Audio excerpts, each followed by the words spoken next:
우리는 지금 데살로니가 전서를 읽어가면서 종말론의 문제를 다루고 있습니다. 데살로니가 교회는 예수님의 재림을 갈망하며 그러나 그것이 지나친 종말이 되어서 그들의 삶에 문제를 일으키는 그런 교회였습니다. 그래서 바울은 데살로니가 전서 후서를 통해서 그들의 잘못된 종말론 문제를 다루고, 그리고 우리가 붙잡아야 할 종말의 문제는 예수님의 재림과 우리 몸의 부활과 하나님의 심판, 이 부분은 어떤 것인가라는 것을 차분하게 우리들에게 말씀을 전해주는 것입니다. 그래서 우리는 지난 시간에는 예수님께서 공중에 오실 때, 예수님께서 재림하실 때 우리 모든 성도들이 일어나서, 모든 불신자도 마찬가지예요. 다 부활해서 공중에서 주를 맞이하면서, 그때 바로 한 사람은 의인은 영생의 부활로, 그 다음에 악인은 심판의 부활로 나아가 하나님의 대심판과 새 하늘과 새 땅이 일어나는 그 일이 벌어진다 해서 데살로니가 전서 4장을 가지고 말씀을 나눴습니다. 그리고 지난 시간에는 종말론 두 번째 시간을 나누면서 요한계시록 20장을 통해서 지금 이 시대가 하나님께서, 예수님께서 하나님 보좌 우편에 앉으셔서 모든 천만 천사, 우리 모든 앞선 성도들과 함께 이 지상을 통치하시며 주의 성령으로 한 사람 한 사람, 믿는 자 한 사람 한 사람에게 함께 하셔서 돌보고 계시는, 지금이 요한계시록 20장에 말하고 있는 천년왕국이다. 그래서 우리는 이것을 실현된 천년왕국, 현천년설, 무천년설 이렇게 말하면서 지난 시간에는 우리 그걸 배웠습니다. 오늘은 세 번째 시간으로 데살로니가 전서 5장입니다. 바로 때와 기한에 관한 문제입니다. 그럼 종말이 언제 올 것인가? 우리 주의 재림이 언제 올 것인가? 사람들은 거기에 관심이 제일 많을 거예요. 어떤 일이 어떤 순서로 벌어질 것이고, 이것도 궁금하겠지만 언제 올 거냐라고 하는 그것에 대해서 궁금하길래 바울이 그것을 물어보고 또 그것에 궁금하고 하는 사람들에게 데살로니가전서 5장에 때와 기한에 관하여는 하면서 그의 말을 나눠주고 있는 것입니다. 그래서 오늘 제목은 데살로니가전서 5장의 본문을 가지고 바울이 말한 그날이 도적같이 이룰 줄을 이라는 제목으로 말씀을 나누도록 하겠습니다. 먼저 종말에 관한 계시는 구약에도 예언이 나오지만, 그러나 이거는 제자들이, 사도들이 임의적으로 만들어낸 것이 아닙니다. 그것은 예수님께서 직접 말씀하신 것입니다. 예수님은 마태복음 24장부터 25장까지 세상의 종말에 관한 이야기를 하고 계신 것입니다. 예수님은 자신이 재림하고 그리고 우리 모든 성도들이 부활하고 심판의 때가 이를 것인데 그때가 언제냐라고 하는 그런 부분에 관해서 마태복음 24장, 25장에 세 가지 정도로 이렇게 말씀하고 계신 것입니다. 제자들이 23장에 이제 예수님께서 서기관 바리새인들에 대해서 이렇게 화가 있을진저 하는 말씀을 나누시고, 앞에 쭉 대제사장 또는 서기관 바리새인들과 논쟁을 하신 다음에 마지막에 예수님이 23장 마지막에 이런 말씀을 하십니다. 예루살렘아, 내가 망하게 될 것이고 다 무너지게 될 것이고 내가 그렇게 감싸려고 했는데 너희들이 그렇게 다 거부하는구나. 그러면서 예루살렘 멸망에 관한 이야기를 예수님께서 마태복음 23장에 하십니다. 그리고 24장 처음에는 제자들이 헤롯 성전을 보고, 예루살렘 성전을 보고, 이야, 이렇게 크고 이렇게 화려하고 이렇게 아름다운 성전이 있는가 해서 그것을 보고 감탄하고 있을 때 예수님께서 24장 초기에 처음에 바로 말씀하십니다. 이 성전이 돌 위에 돌이 하나도 남김없이 다 무너지고 부서지게 될 것이다. 제자들이 그 말을 듣고 깜짝 놀라는 거예요. 이렇게 화려하게 헤롯이 46년 동안 지은 이 이스라엘의 상징이요 예루살렘의 가장 핵심되는 이 성전이 돌 위에 돌 하나 남지 않고 다 무너진다고 말하니까 깜짝 놀라서 예수님께서 그 예루살렘 근처에 있는 감람산에 앉아 계실 때 거기 나와서 물어보는 것입니다. 어느 때에 이런 일이 있사오며, 즉 말씀하신 그 예루살렘 성전이 언제 다 무너지냐는 거예요. 언제냐는 거예요. 그리고 주의 재림하실 때 어떤 징조가 있겠습니까? 라고 물어보시니까 예수님은 마태복음 24장, 25장에 걸쳐서 전반부 35절까지는 예루살렘 성전이 이렇게 무너질 것이다. 그때는 이런 일이 있을 것이다. 그때는 이렇게 어렵고 힘들고 급박하고 비참한 날이 될 것이다 라고 하는 예루살렘 성전 멸망에 관한 부분을 35절까지 말씀해 주시고, 그리고 36절부터는 주의 재림에 관한 마지막 세상의 종말, 온 인류의 심판이 이루어질 그날에 관해서 예수님께서 말씀하시는 것입니다. 그 36절의 첫 번째 말씀이 때와 기한은 아버지께 속했기 때문에 아무도 모른다는 것입니다. 오직 하나님만 안다는 것입니다. 예수님은 감람산에서 바로 이 세상 종말에 관한 말씀을 하시면서 때와 기한을 묻는 자들에게 단호하게 말씀하십니다. 때와 기한은 오직 하나님만 아신다. 예수님이 거기서 내가 알고 있는데 말하지 않는다, 지금은 말하지 않겠다, 이렇게도 말씀하지 않으셨어요. 아예 단번에 못을 박으셨어요. 나도 모른다, 인자도 모른다. 예수님은 그것에 대해서 조금이라도 언제 오시지? 분명히 예수님이 이 땅에 다시 오시고 온 세상의 심판과 멸망이 있을 그날이 올 텐데, 여러분 그러면 그날이 제일 중요한 거예요. 얼마나 중요하겠어요. 그러니까 사람들이 그 날 언제입니까? 물어볼 게 당연한 거란 말이에요. 그래서 그날이 언제입니까? 물어보는 것입니다. 그때 예수님은 하나의 빈틈, 일말의 빈틈도 남기지 않냐고 단호하게 말씀하시는 것입니다. 나도 모른다, 묻지 마라. 아예 단호하게 못을 박으시는 것입니다. 저는 왜 예수님께서 나는 이것을 모른다, 왜 조금이라도 여지를 남겨두지 않고 내가 지금은 말하지 않겠는데 나중에 때가 되면 말해주겠다, 이렇게라도 말하지 않고 아예 시간에 대해서 아예 생각지도 못하게 못을 박으셨을까? 이거는 제 개인적인 의견이지만 한 4가지 정도 이유가 있는 것 같습니다. 첫 번째, 만약 사람들이 그날과 그때의 정확한 날짜를 알게 되면 대부분의 사람들은 그 아는 순간부터 현실의 삶을 중단합니다. 그리고 그날만 바라보며 살게 됩니다. 여러분, 내일 세계 종말이 있는데 오늘 사과나무 한 그루 심는 사람은 이상한 사람이에요. 내일의 세계 종말이 없을 걸 확신하니까 스피노자 같은 사람이 나는 한 그루의 사과나무 심겠다고 말하는 거지, 내일 당장 종말이 분명히 오는데 오늘 사과나무 심는 사람은 이상한 사람이에요. 여러분, 그러므로 종말을 아는 순간 거의 대부분의 모든 사람은 모든 현실의 삶이 중단되고 가정생활, 그 다음에 학교, 직장, 모든 일들을 중단하고 그 다음에는 그 종말을 바라보며 생활이 달라지게 될 것입니다. 우리 아이들이 고등학교 12학년 학생들이 있죠. 이 아이들이 이제 졸업을 얼마 안 남기고 마지막 파이널을 다 공부하고 시험 다 보고 그 다음에 대학 다 결정되고 그렇게 되고 나면 이제 졸업이 남았다, 얼마 안 남았다라는 걸 알면 학교를 안 가요, 애들이.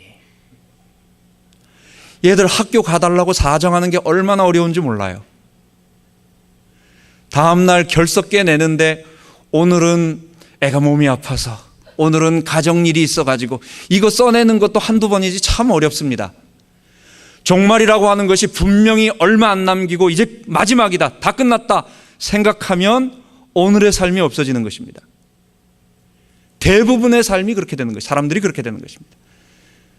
그래서 예수님은 그날과 그때를 못 박지 않으신 것입니다. 두 번째, 제가 생각할 때 대부분의 사람들은 그렇지만은 소수 약삭 빠른 사람들이 있어요. 이 사람들은 종말의 날짜를 계산하면서 자기들이 사용할 시간들을 계산하면서 언제까지는 열심히 놀다가 그 다음에 종말 며칠 앞부터 어떤 자세를 가지고 이런 일을 할 것입니다. 우리 아이가 제가 밖에 나가 있을 때 가끔가다 전화가 옵니다. 아빠 어디 계세요? 아빠 몇 시쯤에 들어오세요? 이렇게 물어보면 이 아이가 그러면 아빠가 몇 시에 오시는구나, 그래서 지금부터 방 청소하고 공부하고 목욕하고 그 다음에 열심히 뭘 해야 되겠다라고 시간을 딱딱딱딱 맞춰가지고 타임 스케줄을 짜는 게 아니에요. 여러분 아시죠? 몇 시에 온다는 걸 계산하고 바로 그 전까지 열심히 게임하거나 열심히 마음대로 자기 하고 싶은 대로 다 하다가 그 다음에 바로 직전에 그 다음에 손 탁탁 털고 이제는 생활하는 것입니다. 아마 일부의 약삭 빠른 사람들은 종말의 날이 결정되어지면 아마 그런 행동을 하지 않을까 생각합니다. 아마 세 번째는 소수의 사람들이 있습니다. 이 사람들은 극악한 사람들입니다. 이 사람들은 아예 이제 모든 게 다 끝났다, 그리고 나는 가치도 없고 천국 지옥 난 상관없고 모든 게 다 끝났다고 하니까 그래 한번 막 살아보자. 어차피 나는 구원 안 되는 거고 나는 저 사람들 괴롭히고 어디 그래 니들 나들 놔두고 천국 가나 보자. 여러분, 인간 속에 있는 죄의 본성이 극에 달한 사람은 그렇게 행동할 수 있습니다. 우리 사람들 중에서 악한 사람들이 있잖아요. 이제 뱅크럽을 갖다가 다 계산을 해두고 그 다음에 모든 돈을 다 빌려가지고 그리고 마지막에 탁 이렇게 뱅크럽 해버리는 그런 식의 어떤 악한 생각을 하는 사람들. 세상은 아마 이런 정도의 일들이 벌어지게 될 것입니다. 그런데 이것보다도 예수님께서 종말의 날을 분명하게 자기가 오는 날이 있는데 못 박지 않으신 것은 네 번째라고 생각합니다. 그것은 만약에 종말의 날이 언제라고 알려지게 되면 그때 사람들은 예수를 믿기 시작하는데 그때 믿는 예수 믿는 것은 자기의 지정의 전인격으로 나의 죄인됨을 회개하고 예수의 십자가 앞에 나와서 그분께서 나를 위해 죽으신 그 사실에 대한 감격으로 이 인격적인 내 지정의 결단에 의한 감사에 의한 십자가의 은혜에 의한 믿음이 아니라 두려움에 의한 천국을 가기 위한 어떤 목적에 의한 거짓 믿음이 될 것입니다. 이것이 제일 심각하고 문제가 되는 것입니다. 예수님이 종말의 날짜를 못 박지 않은 것은 바로 그것 때문이 아닌가라는 개인적인 생각입니다. 인간은요, 로봇가 아니에요.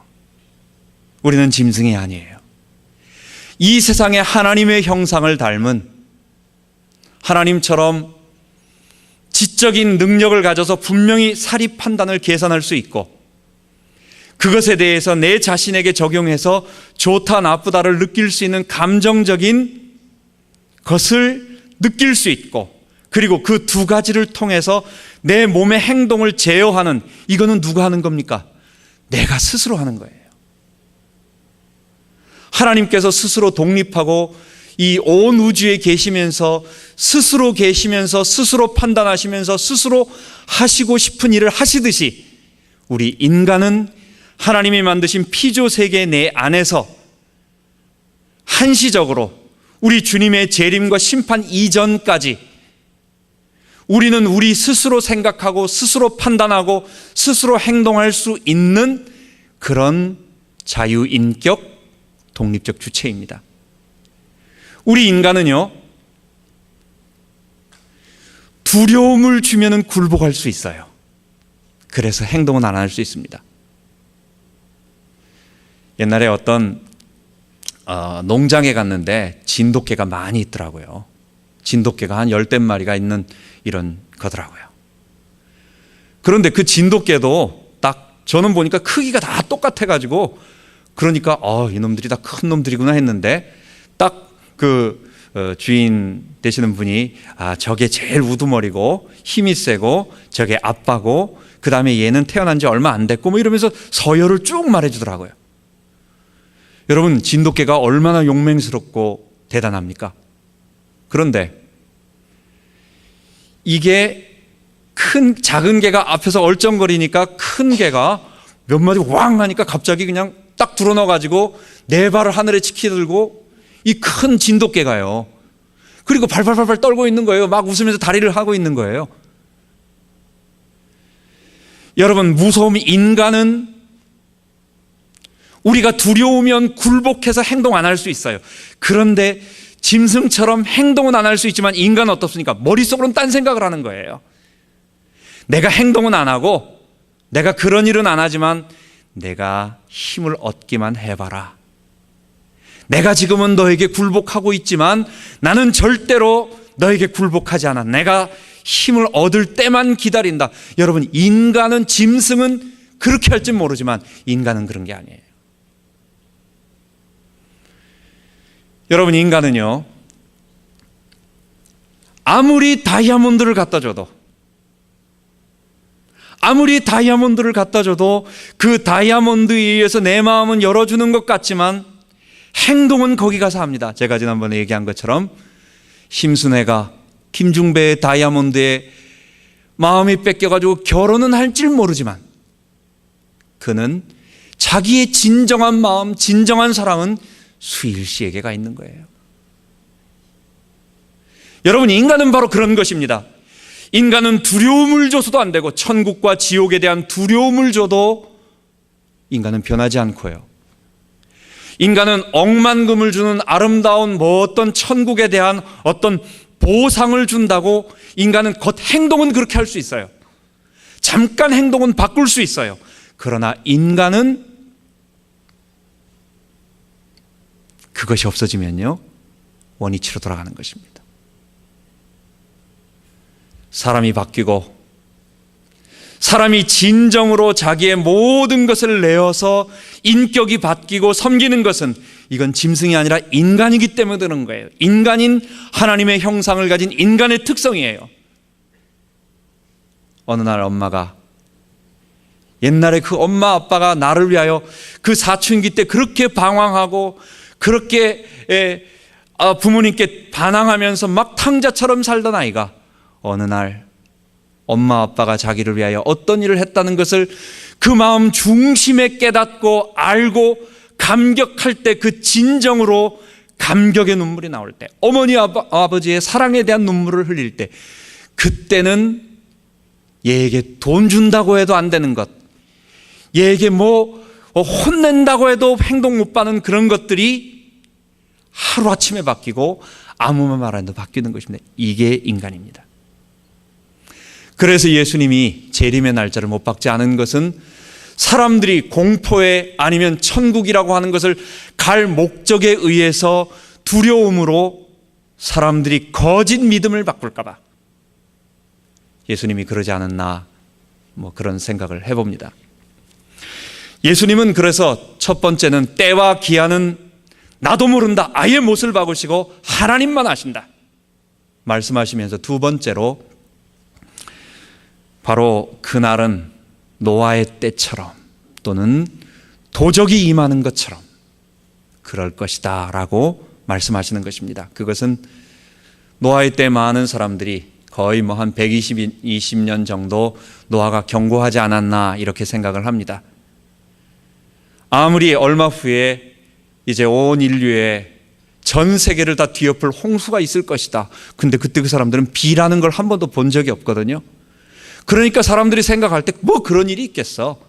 우리가 이렇게 잘 먹고 잘 사는데 오늘 자고 일어나도 내일 아침에 해가 동쪽에서 뜨고 아무런 변화가 없는데, 그러면서 종말이나 재림이나 심판에 대해서 아무 생각 없이 그냥 먹고 마시며 방탕하게, 그래서 먹마주의, 먹고 마시는 주의, 먹마주의에 빠져서 사는 것입니다. 도적이 또 한 번 예수님은 말씀하십니다. 그날은 마치 도적이 밤에 임할 것이다. 여러분, 이 말은 예수님이 밤에 도둑고양이처럼 살금살금 오신다는 얘기가 아니에요. 예수님은 모든 종말의 징조와 표징을 보이시면서 분명하게 자꾸 경고하시면서 당당하게 온 세상이 알 수 있도록 오시지만, 사람들은 도둑은 안 올 거다, 아무도 없다, 나는 평안하다 해놓고 잠을 자니까 갑작스럽게 들이닥친다는 것입니다. 예수님은 그러면서 종말에 관한 말씀을 하시면서 마지막에 그러므로 너희는 깨어있어 근신하라 라고 말씀하시면서 비유를 두 가지 드시는 것입니다. 그게 선한 청지기와 악한 청지기 비유, 그리고 슬기로운 다섯 처녀와 미련한 다섯 처녀. 주인이 오지 않을 거다 생각하고 어떤 악한 청지기들은 자기가 주인을 만날 거라는 생각을 하지 않고 친구들을 모아다 놓고 술 친구 데려다 놓고 술 마시고 악한 짓을 하고 일을 하나도 처리하지 않는 거예요. 의도가 악한 청지기, 또 예수님은 이 사람이 의도는 악하지 않은데 지혜가 없어서 미련해. 주인이, 신랑이 오는데 조금 천천히 오니까 그걸 생각하지 못하고 기름을 준비하지 않고 그냥 준비 없이 맞이하는 사람들, 이게 바로 이 시대의 사람들이 이럴 것이다. 너희는 지혜로운 청지기가 되고, 너희는 선한 청지기가 되고, 너희는 지혜로운 슬기로운 다섯 처녀처럼 준비하고 있어라. 이렇게 예수님은 마태복음 25장에 말씀하시는 것입니다. 이런 말씀을 가지고 똑같이 바울은 오늘 읽은 본문 속에서 종말의 때와 기한을 묻는 자들에게 예수님이 하신 이 도적 비유를 그대로 드는 것입니다. 인자가 도적같이 올 것이다. 이 말은 예수님이 살금살금 온다는 게 아니라 너희들이 기대하지 않고 너희들이 생각하지 못할 때에, 왜냐? 밤에 속해서, 어두움에 속해서, 죄악 가운데서 하고 싶은 대로 다 하기 때문에 주님이 오는 걸 다 잊어버리는 거예요. 세상 향락에 빠져서 그렇게 사는 거예요. 그런 자들에게 갑작스럽게 임하게 될 것이다 라고 말씀하시는 것입니다. 그러면서 역시 똑같이 6절에 제자들에게 말합니다. 너희들도 자지 말고, 아예 잠을 안 자라는 얘기겠습니까? 이거는 상징적인 그런 의미죠. 우리는 낮에 빛 가운데서 의로운 행위로 깨어 근신하며 오늘을 살고, 어두움에 속하여 방탕하며 이런 것을 잠을 잔다라고 표현하는 것입니다. 예수님의 결론처럼 때와 기한을 묻는 자들에게 너희들이 의식하지 못하고 방황하고 죄 가운데 있을 때에, 향락 가운데 죄의 소욕을 따라갈 때에 갑작스럽게 임할 것이니까 그러므로 너희는 오늘 깨어 기도하며 근신하라 라고 바울도 똑같이 6절에 말하는 것입니다. 그래서 우리는 오늘 종말의 때와 기한에 관한, 바로 데살로니가전서 5장에 관한 말씀을 세 가지로 정리하면서 그 다음에 말씀을 마무리를 해야 되겠습니다. 첫 번째는 종말은, 주의 재림은 반드시 있다라는 것입니다. 여러분, 일반 종교에는 종말이 없습니다. 종말이라고 하는 것은, 즉 이 세상의 모든 것이 다 무너지고 심판받고 불에 타고 그리고 새로운 것으로 새 하늘과 새 땅으로 변하는 이런 인류 역사의, 죄의 역사의 마지막은 이게 종말이라고 말하는데, 이것은 일반 종교에는 없어요. 힌두교에도 없고 불교에도 없고 히랍 철학에도 없고 다른 일반 종교에는 없습니다. 왜 그렇습니까? 종말은 이 세상을 창조하신 이가 창조의 능력으로 모든 것을 스톱하는 것입니다. 창조가 없는 종교에는 종말이 있을 수가 없어요. 종말은 어떤 일입니까? 이 세상의 모든 것을 스톱할 만한 능력이 있으신 분이어야 돼요.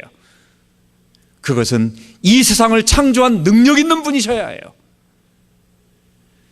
그래서 창조주 하나님, 온 우주 만물을 말씀으로 창조하시고 지금도 섭리하시고 하늘의 수많은 억만 별들을 지금도 곳곳에 세워놓고 그 자리를 돌게 만드시는 이 살아계신 창조주 하나님의 능력이 아니고서는, 이런 창조의 능력이 아니고서는 종말을 일으킬 수가 없는 것입니다. 그래서 일반 종교에는 종말이 없는 것입니다.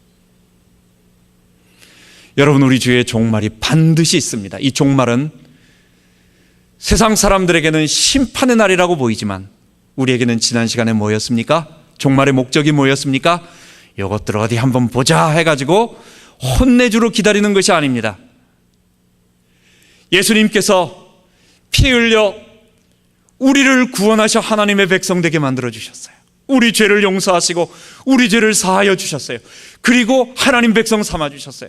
그런데 우리의 지금 구원은 어떻습니까? 아직 완전하게 이루어지지 않았어요. 죄와 사망과 사단이 이 땅에 현존하는 것입니다.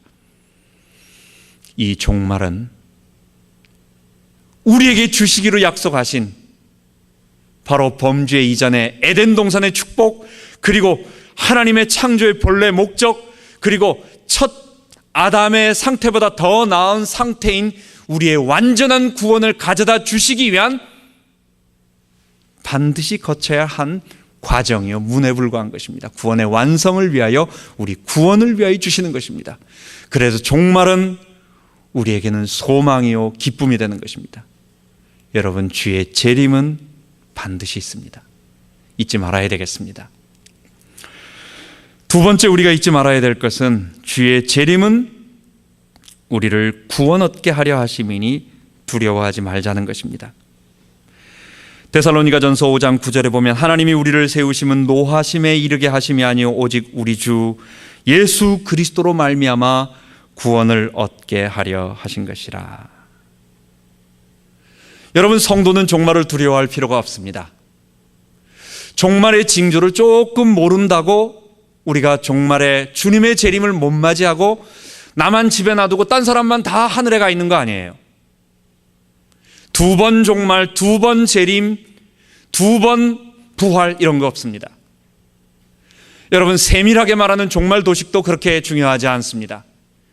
예수님이 공중에서 재림하시고 공중 강림하시고 성도들이 부활하고 7년간 공중에서 혼인잔치하고 밑에서는 7년간 대환란이 일어나고, 그리고 예수님이 예루살렘 성에 재림하시고, 그리고 예루살렘 성전에서 그 다음에 이스라엘의 피의 성전이 회복되고 피의 제사가 다시 드려지고 절기가 이루어지고 세계 끝에 사단이 놓여지고 다시 예수님이 그때 모든 자들을 부활하면서 심판하는 이런 복잡한 종말 도식은, 여러분 성도들이, 우리는 지난 시간에 말씀을 나눴습니다. 그것은 이 세상의 천년기라고 하는 것을 가정하기 때문에 어쩔 수 없이 나올 수밖에 없는 것입니다. 지금 이 시대가 우리 주님이 성령으로 통치하시는, 영적으로 우리와 함께 하시는, 우리 주님이 만왕의 왕 만주의 주로서 우리를 통치하시는 천년왕국 시대인 것입니다. 그래서 우리는 종말 도식 복잡하게 몰라도, 우리가 저기 이스라엘에 무슨 전쟁이 일어나는가, 3차 대전이 언제 일어나는가, 또 언제 무슨 뭐 바코드라든지 무슨 뭐 이런 거 몰라도 그런 거 하고는 두려워하지 마세요. 성도에게는 지금 우리와 함께 하셔서 주님이 말씀하신 거, 이제 다음 시간에 데살로니가 후서 4장의 불법의 비밀에 대해서 이야기할 때 바로 이 종말 징조에 관한 것을 말씀하실 것입니다. 크게는 처처의 기근과 전쟁의 소문, 어려운 일들이 있을 것이고, 그런 일들이 일어나고 시작이에요. 아직 끝은 아니에요. 그 다음에 큰 환란이 있을 것입니다. 종말 바로 직전에 큰 환란이 있을 것입니다. 그러나 이것이 성도가 못 감당할 만한 어려운 것은 아닙니다. 우리 주님이 우리와 함께 우리 안에 그리고 우리의 손을 붙잡고 주의 성도들을 보호하시며 인도하실 것입니다. 두려워하지 마세요. 종말은 구원의 날이기 때문에 전혀 두려워하지 말면 되겠습니다. 세 번째로 데살로니가전서 5장을 통하여 우리가 배울 세 번째는 주의 재림의 시기와 시점을 계산하여 정하지 말라. 불건전 신비주의, 불건전 시한부 종말론을 경계하라는 것입니다. 여러분, 불건전 시한부 종말론은 대체로 이 시간을 정해놓는 것입니다. 이것은 사실은 우리가 지난 시간에 말했던 1000년 기간을 현세에서 이루어지고 구약에 있었던 많은 날짜들을 갖다가 상징적인 그리고 영적인 그리고 구약의 이스라엘이 신약의 교회로 성취되어지고 완성되어졌다라고 하는 이 신약의 의미를 모르면 이것을 문자적으로 해석해서 구약의 이스라엘의 성취를 교회로 보지 않고 이스라엘 나라로 회복으로 보는 세대주의 종말론에서 나오기 시작하는 것입니다. 지금 한국교회는 큰 위기라고 말하고 있습니다.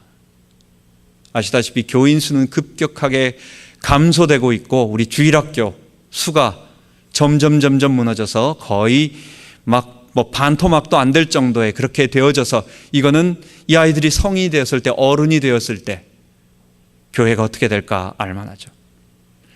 강남 좌파들이라고 하는 사람들은 교회를 얼마나 비판적으로 보는지 모릅니다. 언론에서도 다른 종교에서 문제가 일어나는 것은 별로 얘기하지 않고 기독교에서 조금만 어떤 일이 벌어지면 교회가 그렇다고, 교회가 뭐라고 말하면서 언론, 방송 이런 데서도 교회를 얼마나 비판적으로 보는지 모릅니다. 여러분, 이것은 총신대 박용규 교수가 그런 논문을 발표하면서 그런 것을 읽었습니다. 한국 교회가 왜 이렇게 근본적으로 위기가 되게 되었느냐? 이것은 자기가 조사해 보니까 1992년도부터 한국교회 그 정도는 그래도 정체되고 완만한 성장, 그리고 그 전까지는 정체까지는 됐었는데 92년도부터 갑작스럽게 이게 급속도로 침체가 되면서 감퇴가 되고 있다라고 얘기하는 것입니다. 왜 그럴까요? 1992년 시한부 종말론이 있었습니다. 여러분들 아시다시피 다가올 미래를 준비하라 이래가지고 다미선교회라고 해서 이장님이라고 하는 어떤 분이 예수님은 1992년 10월 28일 자정 24시에 온다 라고 해가지고 휴거라고 해가지고 바로 그것을 갖다가 광고하면서 얼마나 대단하게 했는지 몰라요. 그들의 근거는 예수님이 언제 오신다라고 하는 성경의 이야기들을, 종말 도식들을 계속 보면서 날짜를 정한 것입니다. 그리고 결정적인 것은 너무 깨끗하고 순수한 어린이들에게 하나님께서 직통 계시를 주셨다는 거예요. 여러분, 순수한 한국교회 성도들 많은 분들이 그때 거의 한국교회 6만 명 정도 이상이 거기에는 얘기하더라고요. 그 정도가 그쪽에 심취되었고, 그리고 10월 24일 날 마지막 날에는 거의 한 2,000명, 3,000명 되는 사람들이 그곳에 모여서 정말 그 시간을 기다리고 있었어요. 그때 어땠는 줄 아십니까? 9시 뉴스, 12시 뉴스, 그리고 그때 그걸 생중계를 했어요. 그리고 그 안에서는 계속 찬양 부르면서 하얀 옷 입고 계속 열광적으로 찬양하다가 12시 자정 딱 넘어가니까 그렇게 돼버렸습니다.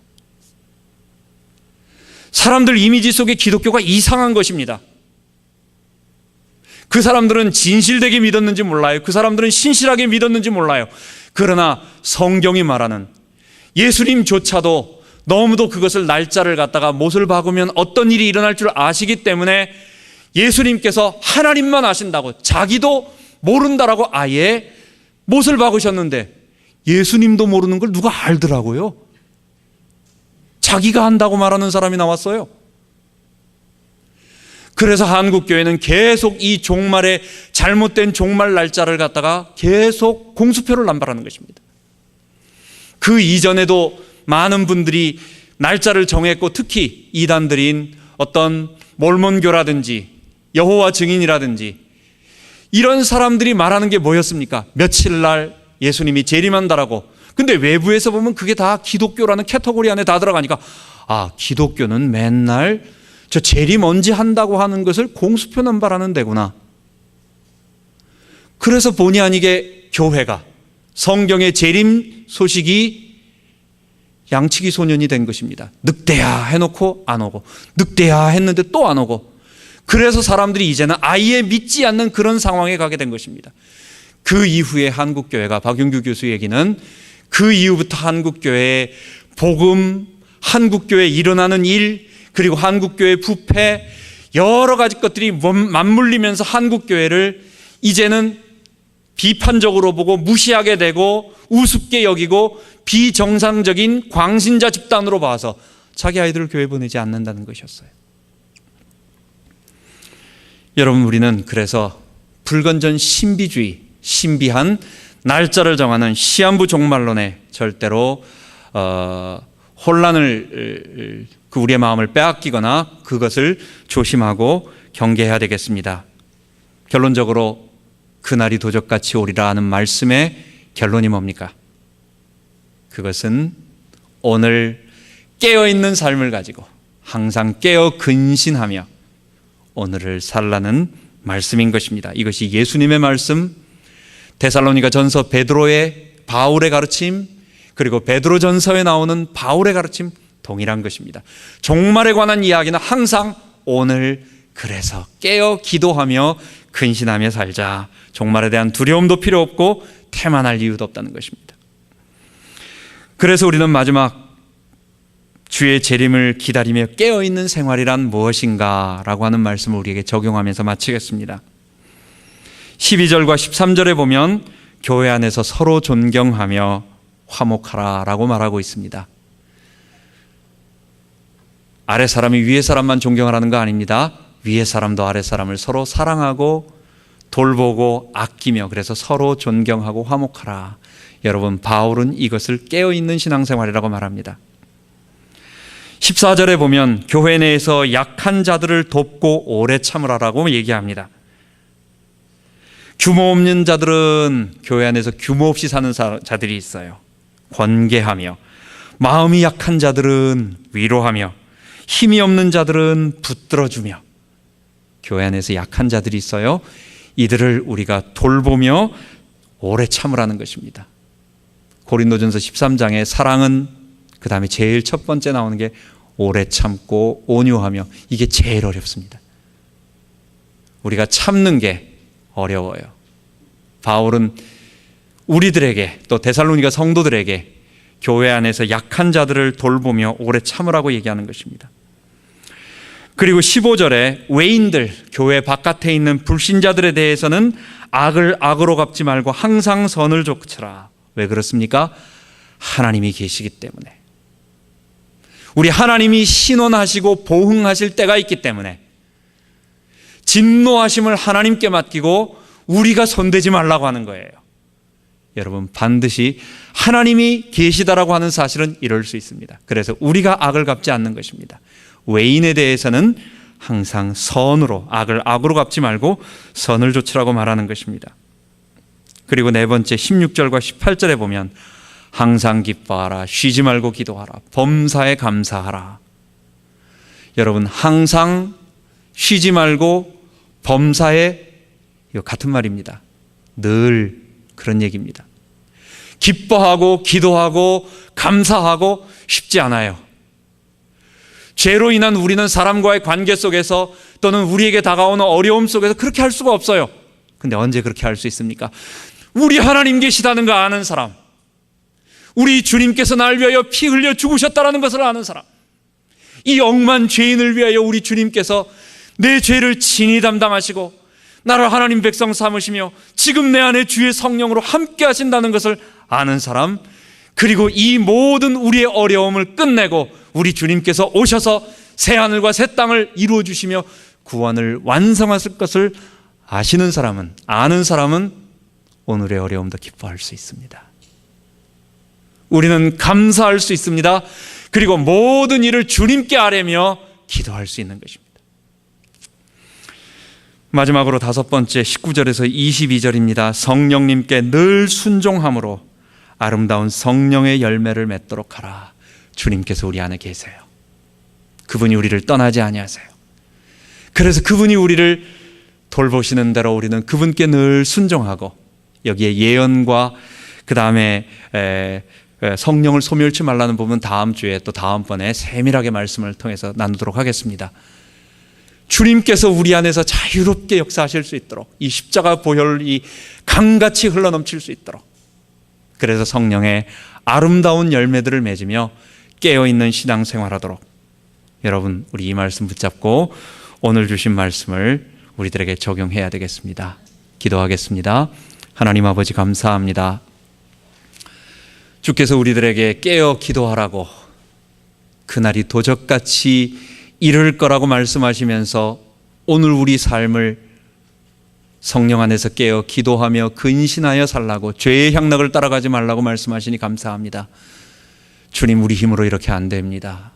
우리 죄의 본성이 여전히 죄 가운데서 죄를 따라가는데 성령님 우리와 함께 하셔서 우리를 돌봐주시고 지켜주시고, 주님 십자가의 보혈이 우리를 강같이 흘러넘침으로 우리가 죄를 이기고 주의 성령을 따라 거룩한 하나님의 의의 백성으로 내가 하나님 나라 구원을 체험하고 이 세상을 하나님 나라로 바꿔가는 이 아름다운 구원을 맛보도록 인도하여 주옵소서.